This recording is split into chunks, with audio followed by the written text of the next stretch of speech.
Hello everyone, this is Ram Bishnoi and you are watching geography group. आज के इस episode में हम एक नए सफ़र की शुरुआत करने जा रहे हैं, एक नई जर्नी के ऊपर निकल रहे हैं। वो जर्नी है हमारी वर्कशीट की जर्नी। यानी हम through out the year worksheet के थ्रू अपनी स्टडी को कंटिन्यू रखेंगे। जैसा कि लास्ट ईयर हुआ था, कोविड-19 के कारण ऑफलाइन क्लासेस पॉसिबल नहीं थी। इस बार भी अभी तक ऑफलाइन क्लासेस पॉसिबल नहीं लग रही है।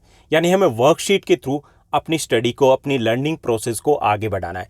लेकिन लास्ट ईयर जो हमने मिस्टेक की थी, जो गलतियां की थी, वो हम रिपीट नहीं करेंगे यहाँ पर। लास्ट ईयर हमारा फोकस क्या था? मोस्टली स्टूडेंट का फोकस था रिटन वर्क के ऊपर कि वर्कशीट का सॉल्यूशन मिल जाए, बस हो गया।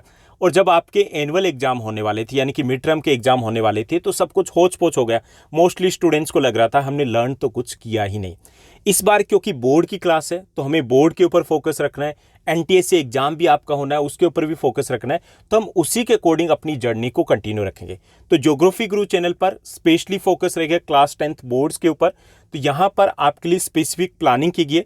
जैसे आपकी जितनी भी वर्कशीट होगी जो ज्योग्राफी ग्रुप पब्लिश करेगा, वो सभी वर्कशीट आपको फर्स्ट 2 डेज में मिल जाएगी। यानी आपके फर्स्ट 2 डेज की मंडे और ट्यूसडे की वर्कशीट है वो संडे को मिलेगी। ऐसे ही आपके नेक्स्ट 2 डेज की वर्कशीट है वो मंडे को मिलेगी।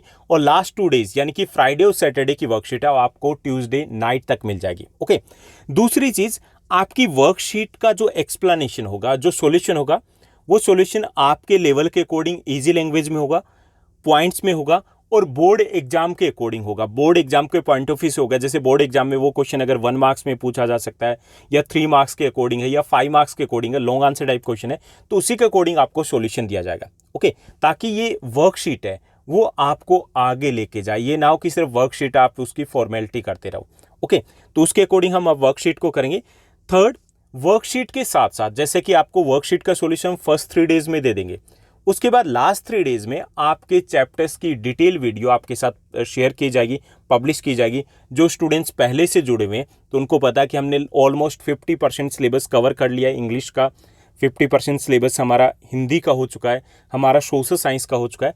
तो इस कंप्लीट सिलेबस को हम करेंगे वीडियोज़ के थ्रू। डिटेल वीडियो होंगे, नोट्स के साथ होंगे, यानी कि आपको नोट्स बनाने में भी कोई प्रॉब्लम नहीं आने वाली है। उसके बाद हम आपकी MIQ की सीरीज लेकर के आएंगे। मोस्ट इंपॉर्टेंट क्वेश्चंस सभी सब्जेक्ट की, चाहे वो साइंस हो, मैथ्स हो, इंग्लिश हो, SST हो, हिंदी हो, इन सभी सब्जेक्ट की MIQ यानी कि मोस्ट इंपॉर्टेंट क्वेश्चंस की सीरीज है वो आपके साथ लेकर के आएंगे। उसके बाद हम सैंपल पेपर के थ्रू इसकी प्रैक्टिस करेंगे, यानी कि कंप्लीट पैकेज आपको यहाँ मिलने वाला है। ओके, तो चलिए वापस आते हैं अपनी वर्कशीट के ऊपर। और आज हम डिस्कस करने वाले हैं, जैसा कि आप अपनी स्क्रीन के ऊपर देख पा रहे हैं, आज हम डिस्कस करेंगे क्लास 10th SST सामाजिक विज्ञान की वर्कशीट नंबर 1 यानी कार्यपत्रक संख्या 1, जो कि हमारी इकोनॉमिक्स यानी कि अर्थशास्त्र के 3rd चैप्टर की वर्कशीट रहेगी।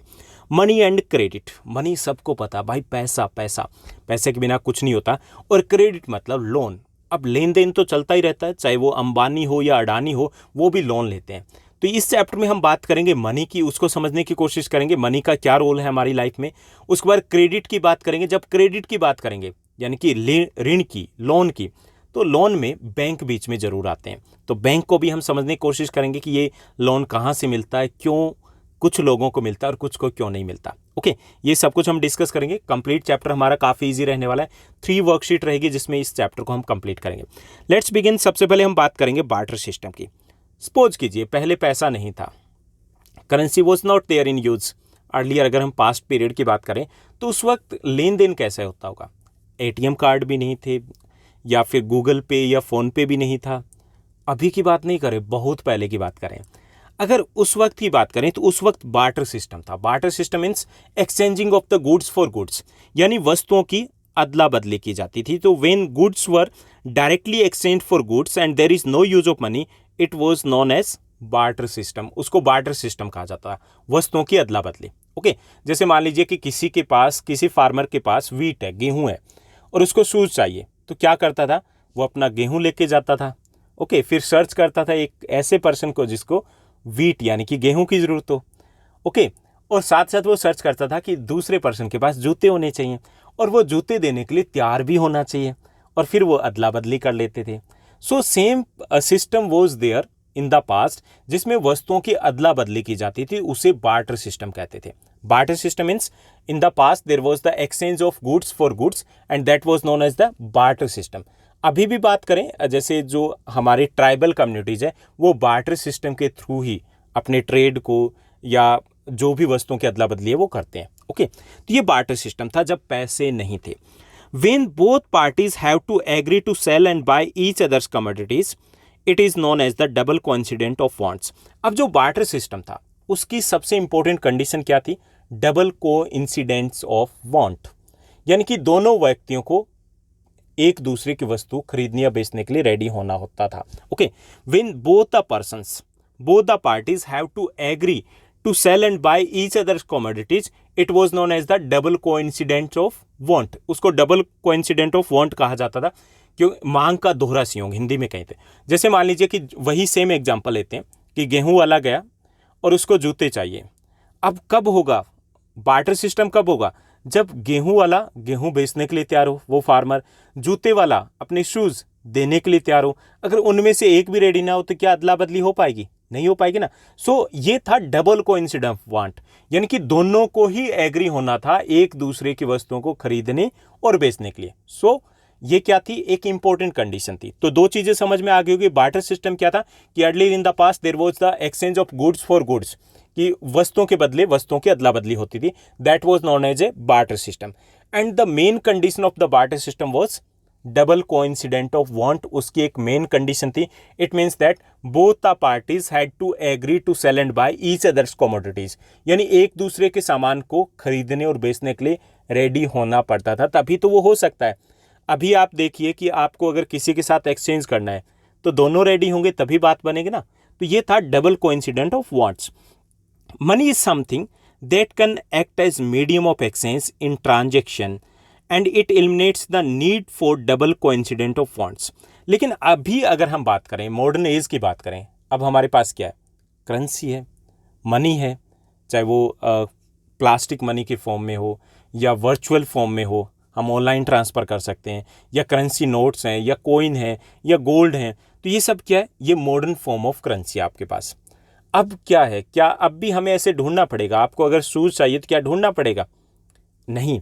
अब आपके पास अगर वीट है, गेहूं है, कोई भी सामान है, आप कहीं पे बेचिए, उसके बाद जहां से आपको जो खरीदना वो लीजिए। किससे? Using the money. ओके, तो मनी है, इसने कई सारी प्रॉब्लम्स को सॉल्व कर दिया। अर्लियर क्या था? जो एक्सचेंज था, ट्रेड था, it was a time consuming activities था, यानी कि किसी को ढूंढना बहुत टाइम लगता था। And it was not so easy at that time, बहुत ईजी भी नहीं था। And there was a problem in calculation to, calculate करने में प्रॉब्लम होती, जैसे जो वस्तुओं की अदला बदली की जाती थी उसमें पशु भी यूज़ किए जाते थे। ओके, तो उसको कैसे एग्जैक्टली मापा जाए कि ये इतने रुपए का? नहीं था ना कोई पैमाना। सो पहले बहुत सारी प्रॉब्लम थी। It was a time consuming activity and it was not so easy to exchange the things. वस्तुओं को चेंज करना इतना ईजी नहीं था। And there was no fix scale for fixing the amount या वैल्यू फिक्स करने का कोई एक स्केल नहीं था। And it was not easy to carry that amount मतलब उस वक्त जो वस्तुएं थी उनको कैरी करना मुश्किल था। मान लीजिए आपको मुंबई में जाकर के ट्रेड करना है, तो क्या आप अपने पशुओं को साथ लेके जाओगे? मुश्किल था ना उस वक्त। इसके अलावा सिक्योर रखना, सेफ रखना भी बड़ा मुश्किल था। पैसे को रख सकते हो आप तिजोरी में, लेकिन पशुओं को या फिर अनाज को नहीं रख सकते थे। ओके, तो कई सारी प्रॉब्लम थी। लेकिन मनी के साथ क्या हुआ कि पहली जो प्रॉब्लम थी वो सोल्व हो गई। पहली सबसे बड़ी प्रॉब्लम थी डबल कोइंसिडेंट ऑफ वांट की बिल्कुल ज़रूरत नहीं है। हमारे पास पैसा होना चाहिए, जहां मर्जी से हम कुछ भी खरीदना चाहे हम खरीद सकते हैं। Okay, earlier the coin of gold, silver and copper were used. हालांकि एक नया पीरियड भी आया जब जैसे बार्टर सिस्टम था। बार्टर सिस्टम के बाद मिडवल पीरियड आया। तो मिडवल पीरियड में क्या था? गोल्ड के, कॉपर के या सिल्वर के कॉइन यूज़ किए जाते थे फॉर द ट्रेड पर्पज़ या फिर for selling and buying the things, उस पर्पज़ के लिए। लेकिन अभी इनका भी यूज़ नहीं होता है। अभी अगर बात करें हम मॉडर्न फॉर्म ऑफ करेंसी की, तो अभी क्या क्या अवेलेबल है? हमारे पास अवेलेबल है पेपर नोट्स, आप सभी के पास हैं पेपर नोट्स। इसके साथ साथ कॉइन्स अवेलेबल हैं, चेक, आप बैंक में चेक देते हो, that is the modern form of currency. कैसे? जैसे मान लीजिए कि आपका अकाउंट है बैंक में, तो आपको एक चेक बुक दी जाएगी और चेक बुक के थ्रू आप पेमेंट कर सकते हो। अब जब पेमेंट कर सकते हो, इट मीन्स ये भी एक मॉडर्न फॉर्म ऑफ करेंसी होगी। ठीक है, जैसे कि आप आपके पास अकाउंट में पैसे होने चाहिए, आप चेक के ऊपर अगर लिख करके मेंशन कर देते हो 10,000 रुपीज़, आप उसको पे करना चाहते हो तो उसके बाद उसको पे हो जाएंगे डायरेक्टली। तो ये भी एक मॉडर्न फॉर्म ऑफ मनी है। And next one is the debit card और क्रेडिट कार्ड। जो एटीएम कार्ड है, डेबिट कार्ड और क्रेडिट कार्ड है, तो इनके थ्रू भी हम पेमेंट करते हैं, तो this one is also the modern form of money. इसके अलावा यूपीआई बैंकिंग जो आपके सबके मोबाइल में होंगे, फ़ोन पे होगा, गूगल पे होगा, अमेजन पे होगा, तो ये यूपीआईज़ हैं, इनके थ्रू भी हम पेमेंट करते हैं, तो ये भी मॉडर्न फॉर्म ऑफ करेंसी है। इसके साथ साथ नेट या मोबाइल बैंकिंग, नेट या मोबाइल बैंकिंग के थ्रू भी हम अपनी पेमेंट करते हैं। जब भी आपने ऑर्डर किए होंगे अमेजन पे या फ्लिपकार्ट पे, तो मोस्टली आपने पेमेंट की होगी नेट बैंकिंग के थ्रू। ओके, तो ये मॉडर्न फॉर्म ऑफ करेंसी है। अब हमें किसी भी टाइप के बार्टर सिस्टम की नीड नहीं है, किसी भी टाइप के डबल कोइंसिडेंट ऑफ वांट की नीड नहीं है। हम डायरेक्टली किसी भी जो भी कमोडिटी है उसको हम बेच सकते हैं और उसको हम खरीद सकते हैं। तो आज हमने क्या समझा, बार्टर सिस्टम क्या था, डबल कोइंसिडेंट वांट क्या था, और मॉडर्न फॉर्म ऑफ करेंसी कौन कौन सी है। Okay, let's begin. चलिए शुरुआत करते हैं, हम आगे बढ़ते हैं, लेट्स मूव फर्दर और बात करते हैं क्वेश्चन आंसर्स की। आज की इस वर्कशीट में देर आर द 5 क्वेश्चन, सभी क्वेश्चंस काफ़ी इजी रहने वाले। फर्स्ट जो हमारा क्वेश्चन दिया गया यहाँ पे, what do you understand bye barter system. Barter system से आप क्या समझते हो, क्या है ये barter system. The exchange of goods for goods is called barter system, यानी कि वस्तुओं की अदला बदली को बार्टर सिस्टम कहते हैं, हिंदी में कहेंगे वस्तु विनिमय। ओके, उसके बाद सेकंड क्वेश्चन हमारे यहाँ पे दिया गया, what do you understand by double coincidence of wants. Double coincidence of wants से आप क्या समझते हो, ये क्या चीज़ है। When both the persons are ready to buy and sell each others goods it is called double coincidence of wants, यानी कि जब दोनों पर्सन, दोनों पार्टियाँ एक दूसरे के सामान को खरीदने और बेचने के लिए रेडी हो, तो उसे हम कहेंगे double coincident of wants. This was an essential condition of the barter system की एक इम्पोर्टेंट एसेंशियल कंडीशन थी, यानी कि बार्टर सिस्टम जब तक नहीं हो सकता था जब तक डबल कोइंसिडेंट वांट्स ना हो। ओके, उसके बाद हमारा थर्ड क्वेश्चन दिया गया, third question is there, of which form of currency is gold coin. Gold coin है वो किस टाइप की करेंसी है। So gold coins are then example of ancient form of currency है, क्योंकि अभी हम यूज़ नहीं करते इनको, तो एंशियंट टाइम में इनको यूज़ किया जाता था। So gold coins are an example of ancient form of currency. उसके बाद फोर्थ हमारा क्वेश्चन रहेगा, of which form of currency cheque. Cheque जो हम देते हैं बैंक में, तो वो किस टाइप की करेंसी है। So the cheque is an example of modern form of currency का एग्जाम्पल है ये। उसके बाद हमारा फिफ्थ क्वेश्चन है, that is quite important one, काफ़ी इंपॉर्टेंट है, how does modern form of currency make our lives easy. अगर हम बात करें एनसीईआरटी बुक की, तो इसमें फर्स्ट 2 पेज जब हम डिस्कस करेंगे, तो ये सारे टॉपिक हम डिस्कस करने वाले हैं, उसमें सबसे इंपॉर्टेंट क्वेश्चन हमारा ये बनेगा।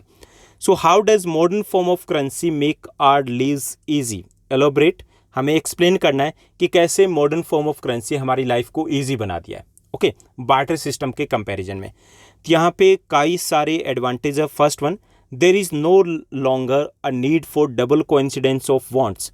पहली चीज़, डबल कोइंसिडेंट ऑफ वांट्स की बिल्कुल ज़रूरत नहीं है अभी हमें। Second, now doing business is easier than ever. अब बिजनेस करना काफ़ी ईजी है, यानी कि earlier it was a time consuming activity, बहुत टाइम लगता था, क्योंकि हमें पार्टनर को फाइंड आउट करना था जो अपनी चीज़ को बेचने के लिए, अदला बदली के लिए तैयार हो। अब ऐसा नहीं है। ओके, तो बिजनेस करना काफ़ी आसान हो गया। Next, modern currency is easy to store. Modern जो करेंसी है उसको ईजिली हम स्टोर कर सकते हैं। आप बैंक में रख सकते हो, डिपॉजिट कर सकते हो, घर पे भी ईजिली इसको रख सकते हो ना। पहले क्या था, जैसे गाय का या फिर जो पशु थे उनका यूज़ किया जाता था, एज ए करेंसी के तौर पे यूज़ किया जाता था, या फिर जो अनाज होते थे, ग्रेन्स होते थे, उनको यूज़ किया जाता। क्या उनको स्टोर करना ईजी था? बिल्कुल ईजी नहीं था।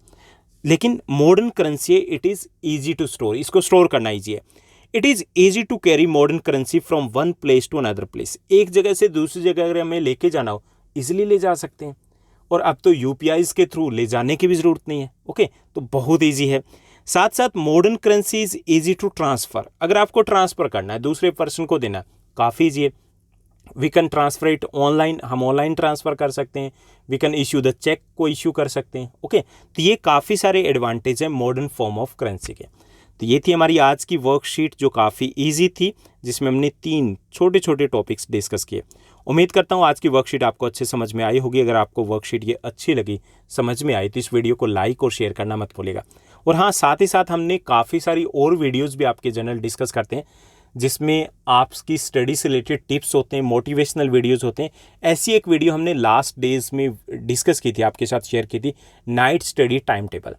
क्योंकि हमारा रूटीन कुछ ऐसा होता है इन डेज़ में कि हम लेट नाइट तक सोते नहीं हैं, चाहे वो सेल फ़ोन के कारण लगा लीजिए या फिर स्पेशली जो अर्बन एरियाज़ होते हैं तो वहाँ लेट नाइट तक हमारा रूटीन होता है, तो हम अर्ली मॉर्निंग उठ ही नहीं पाते पढ़ने के लिए। तो ज़रूरी थोड़ा ही कि अर्ली मॉर्निंग अगर नहीं उठ पा रहे हैं तो हम लेट नाइट भी स्टडी कर सकते हैं।